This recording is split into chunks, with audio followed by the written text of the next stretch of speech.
got us a beautiful fall day. Oh my God, this is just glorious. It's upper 70s, low humidities. Got my nose itching. Still a little bit of pollen in the air, and that's probably a good thing because I know the bees are looking for that. But fall is, I think, the most important time for beekeeping.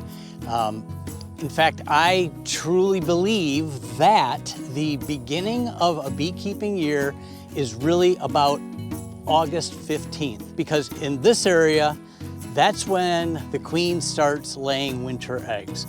And it's winter bees that basically make your beekeeping effort successful or not. Because if you don't have strong bees going into winter, they're not gonna make it through the winter. And if you don't have strong bees coming out of the winter, you're not gonna have a brood buildup, and you're not gonna have enough bees to collect honey, and you're gonna miss the honey flow and all that stuff that goes on.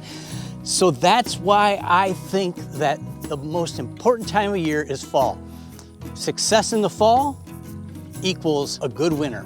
So what we do in the fall is critically important. So let's talk about a few of the things I do. And you may do some other things too and I might miss some things as I'm talking here. Put them down in the comments and make sure that we catch all of those things.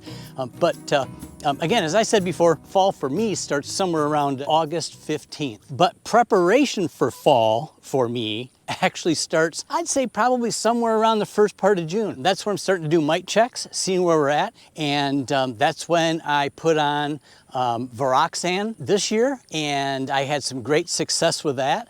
I did the video on Varroxsan, if you want to take a look and see how that happens, it's right here. And boy, oh boy, I had really low mite counts, and I was very, very happy with that. Going into June, I was getting, just way within range, or way within range?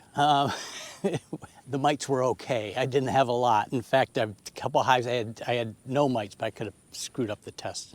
Anyway, but what the Varroxsan for me kept those numbers low. Usually around the first part of August, you start to see those really ramping up. The counts were what they were when I looked into June. So Varroxsan for me didn't take the mites away, but it kept them at bay. No, I'm not going to get back into cow bee poetry, but hey, there's one to start with. So Varroxsan starting in June was really the preparation for my fall. What do I do? Then as I start taking supers off, and a lot of you and a lot of beekeepers will take all their supers all off at one time. And I don't quite have that luxury because I'm extracting for markets and wholesale. And so I'm doing it kind of all the time to keep up with the demand. I'm taking some supers off, I'm leaving some supers on, but as I take those supers off, then I start the fall, the second fall prep, I guess you could say. And that is to start doing my more serious mite elimination, and that is getting into and starting with my Apiguard. I like Apiguard as kind of a second treatment. Apiguard will kill mites, bottom line to it. And I've had good success with Apiguard. I put it on immediately after I take the supers off. You can't have Apiguard on the hives when you have supers on. I got my magic Apiguard bag here. Again, I have a video that talks all about Apiguard and how to use it. So if you're interested in that, I don't know, let's put it over here this time, Evan.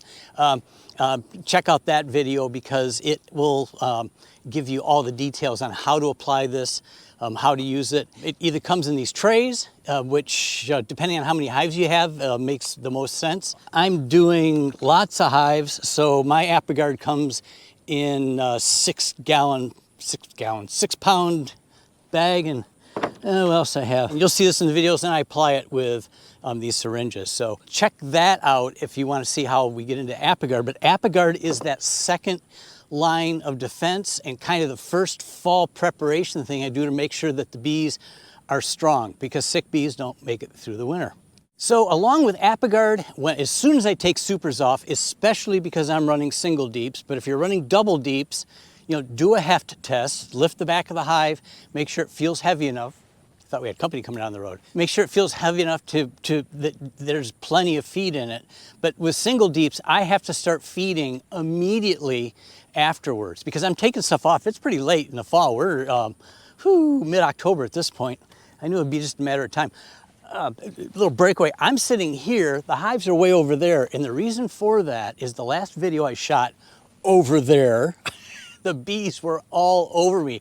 They were like stink on fish, and I basically had to stop the video and reshoot. So I'm this far away, hoping I can get this video in before they come and attack me. Not attack, but you know, I don't do a great job of cleaning Sparky out, and I think that there's a lot of feedings. Anyway, yeah. So next thing up then is feed. You've got to feed your bees. This is actually a used one. I did a video on feeding. You could check that out. I also did a video on these bucket feeders that work great. And a little tip I didn't have in the other one. Oh, here comes the Stooks. So I'm going to have to say hi real quick with this. Hey, Kirsty, say hi to my video fans. That's Kirsty, one of the owners of the farm out here, graciously allowing me to keep my hives out here. So let me break away for a second.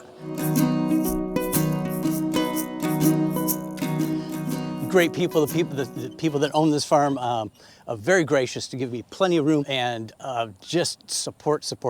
And all they do is ask for a little bit of honey. And so that was that conversation. So I'm gonna make sure they get plenty of honey. Good people. So speaking of food and feed and honey, back to these buckets real quick. I just love this bucket feeder system.